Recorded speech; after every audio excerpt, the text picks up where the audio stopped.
안녕하세요.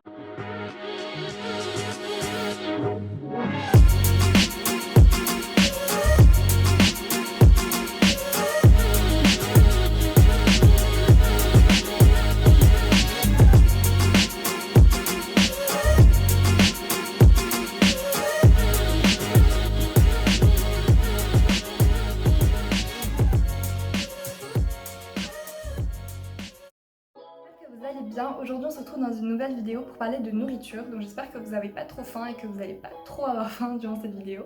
De toute façon, à la fin je vous mets le nom des restaurants dans lesquels vous pourrez aller goûter tous ces plats et les recettes arrivent très bientôt sur la chaîne, donc activez la cloche de notification, comme ça vous serez au courant de mes prochaines vidéos. Aujourd'hui, votre soulmate va vous faire un guide culinaire dans lequel vous pourrez choisir des entrées jusqu'au dessert, le plat qui vous met le plus l'eau à la bouche. Alors avant de vous détailler le menu, il faut savoir qu'en Corée, comme la plupart des pays en Asie, à table on a un bol de riz avec le plat principal, mais on s'arrête pas là.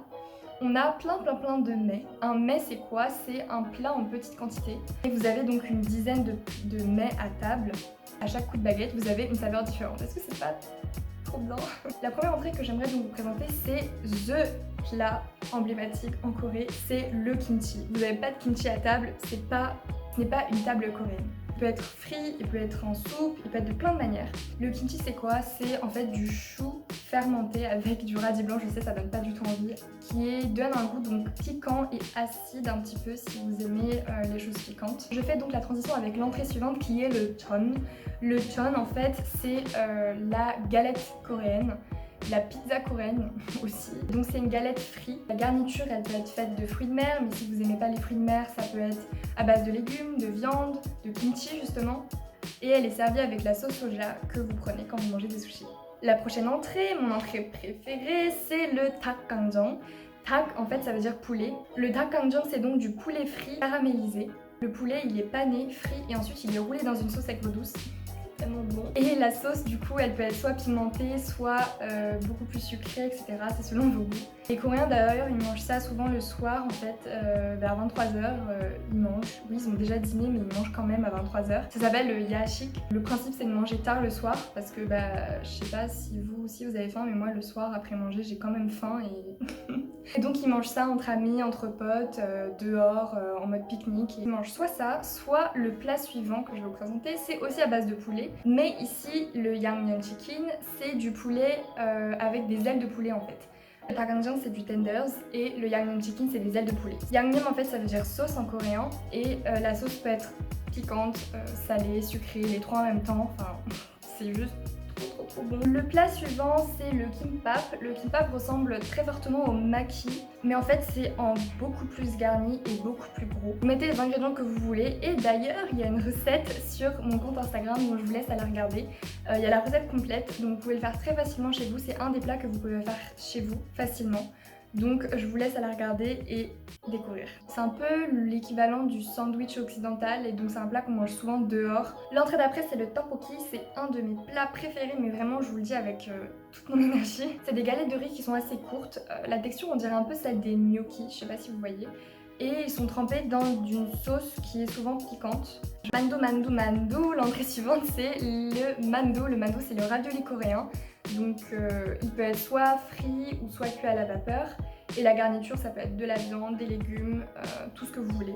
En général c'est donc un apéritif mais pour les plus gourmands il y a des mandou beaucoup plus gros, genre ça fait la taille de mon poing. Et c'est aussi une entrée délicieuse. La dernière entrée que je vais vous présenter c'est le japchae. C'est un plat qui se situe entre l'entrée et le plat principal, ça dépend de la quantité en fait. C'est un plat de nouilles de patates douces, alors ça peut vous sembler très bizarre. Les nouilles ont une texture un peu élastique et en fait c'est super agréable à manger. Elles sont donc sautées avec des légumes, avec une sauce soja et un peu de sucre. J'espère que je vous ai donné un petit peu faim avec les entrées, c'est un peu mon but de la vidéo. On va passer donc maintenant au plat principal. Le premier plat principal que j'aimerais vous présenter c'est le plat emblématique que vous voyez la plupart du temps dans les restaurants à Paris. C'est le bibimbap. Bibimbap c'est composé de deux mots, bibim et pap. Pap c'est le riz. Et bibim ça veut dire mélanger. Donc en fait c'est servi dans un bol avec le riz en dessous et la garniture au dessus avec un œuf au plat en général juste au dessus. Et la sauce gochujang, c'est une sauce piquante, un peu pâteuse. Et pourquoi on appelle ça bibimbap? Pourquoi c'est du riz mélangé? Parce qu'en fait, avant de manger, on mélange tout, pour que les ingrédients ils se marient bien entre eux. En général, le plat il est servi dans un pot en terre cuite chaud qui va garder la chaleur pendant tout votre repas, du coup c'est sympa. Et à force, le riz en bas il devient croustillant et c'est genre trop bon. Le plat suivant s'appelle bulgogi, donc c'est du bœuf mariné grillé. Bulgogi littéralement ça veut dire viande au feu, poule, feu et gogi, viande. Donc c'est de la viande marinée sur du feu, sur une plaque de barbecue, avec une sauce à base de sauce soja, du miel et c'est trop bon. Que dire de plus? Les deux sortes de plats que j'aimerais vous présenter ensuite sont les tigé et les kouk. Ça a une légère différence, je vais pas rentrer dans les détails parce que c'est vraiment de la cuisine pure.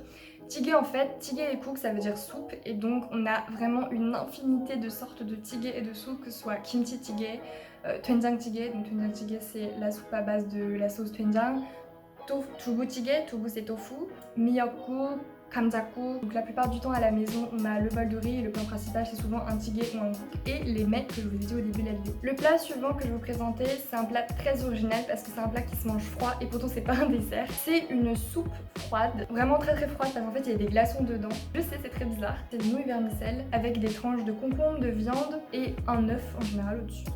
Le bouillon il est froid en fait et c'est un goût acide.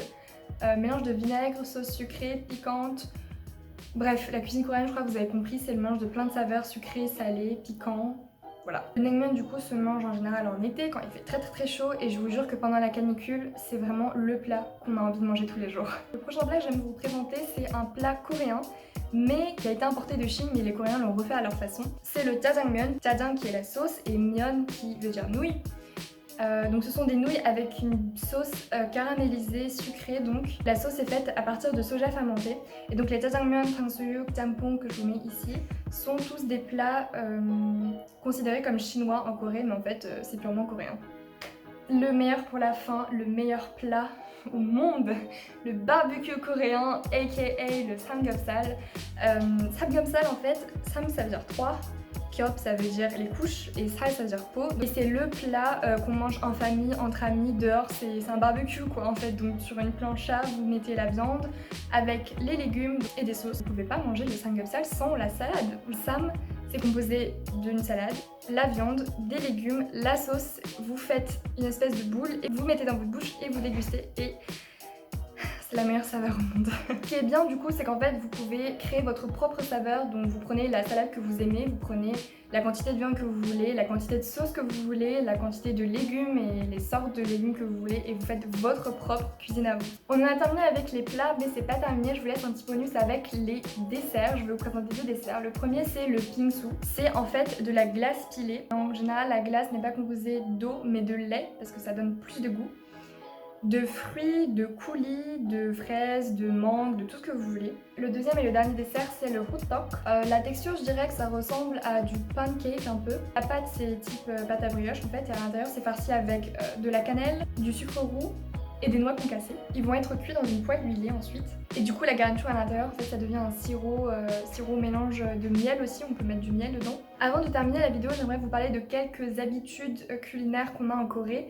En fait, il y a des plats qu'on mange à certaines occasions. Quelques exemples anecdotiques. Quand il pleut en Corée, on mange des chon que je vous ai présenté parce qu'en fait, le bruit de la pluie qui tombe et le bruit du grésillement de la galette qui est frite à l'huile, en fait, ça a le même bruit et du coup, quand il pleut, les gens ils se rappellent de ce plat et donc ils avaient l'habitude d'en manger.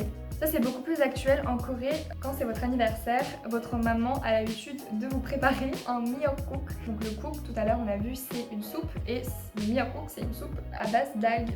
Donc c'est une soupe chaude, je vous rassure, elle n'est pas froide, qu'on mange toujours le jour de son anniversaire et donc je pense que le plus grand bonheur c'est d'avoir une maman qui puisse vous préparer votre miyeokguk le jour de votre anniversaire. Pendant le nouvel an asiatique, on mange un plat, on mange le tteokguk. Tteokguk, donc on a encore le mot guk, hein. Donc tteokguk c'est une soupe à base de tok qu'on a déjà vu dans tteokbokki, donc c'est une soupe à base de galette de riz. J'espère que vous avez vraiment réussi à choisir un plat parmi tous ceux que je vous ai donnés. Si jamais vous n'arrivez pas à choisir un seul plat, c'est pas grave, c'est pas une catastrophe, vous n'allez pas prendre trop de calories parce que la cuisine coréenne a été désignée par l'OMS comme, je cite, une cuisine exemplaire du point de vue d'équilibre nutritionnel. En fait, la cuisine coréenne elle est composée de plein de mets qui vont apporter un équilibre aussi bien gustatif en termes de saveur, mais aussi de bienfaits pour notre corps. Voilà, la vidéo touche à sa fin. J'espère que je vous ai fait découvrir un peu plus sur la gastronomie coréenne. J'espère que vous n'avez pas quitté la vidéo non plus parce que vous aviez trop faim. N'hésitez pas à vous abonner, à liker la vidéo, laisser un commentaire, partager la vidéo aussi. Je vous fais de gros bisous et je vous dis à la prochaine vidéo. Annyeong!